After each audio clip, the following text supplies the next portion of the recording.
Hey, Great Advice. Normally you see me in the mornings with some sort of smoothie of sorts, and I think I've called it a peanut butter jelly smoothie.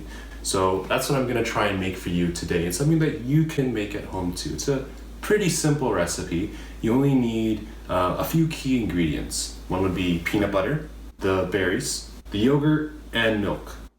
Now there's a couple other things too you can put into it to make it extra special for you if you want to make it extra sweet with chocolate chips or with raisins, but that's totally up to you. Now the first thing you do is you grab some sort of container or something that you're going to blend with. So I use a little individual smoothie container, and the first thing I like to put in is about 1 cup's worth of frozen berries. So I'm just gonna do it like this, bring it on in real quick. Now it's usually in my bag, so I just kind of scoop it, kind of like I would with sugar or something if I'm baking. All right, now that I have my berries in there, I'm next gonna be putting in the milk.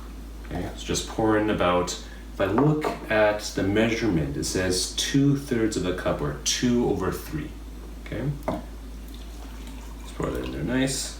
It's already looking that nice little purpley color.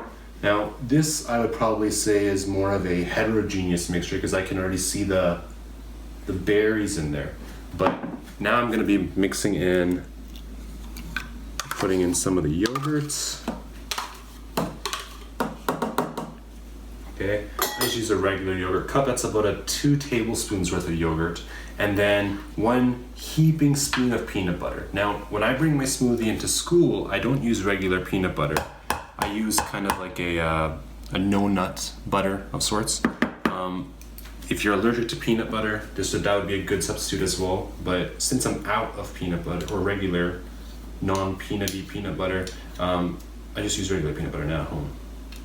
Once all of that is in there, I can just put on a little lid here to kind of blend it all up. If I can actually figure out how to tie things on properly, twist things on. There we go. Now, before I blend it, I like to shake it a bit, just a little bit, so it's nice and blended in. Now you can still see the chunks of the berries inside it. All right. Now I'm gonna blend it really quickly. Just to make a little bit of noise.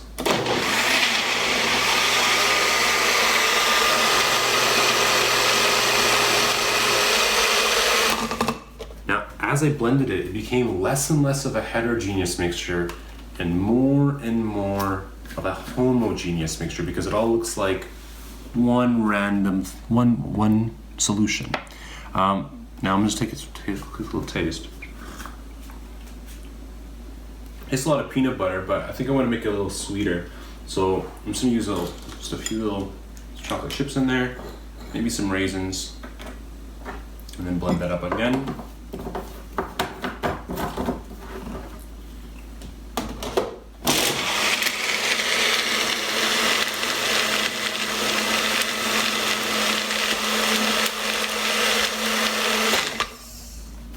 Awesome.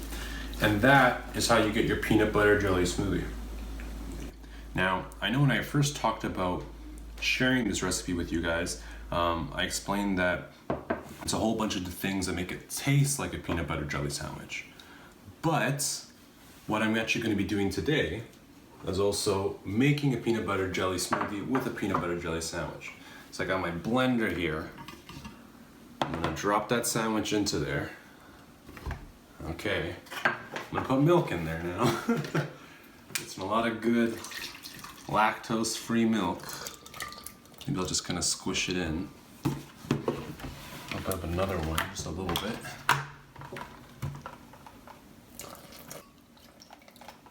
Just gonna use my fingers. Definitely not sanitary. Don't try this at home. Mom and Dad aren't gonna be happy. And let's puree this.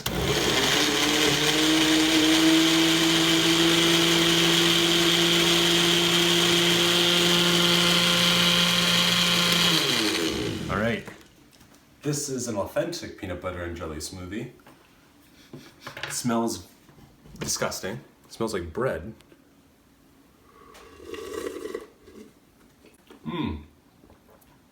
It's very chunky. Yeah, drink this one instead. A lot better.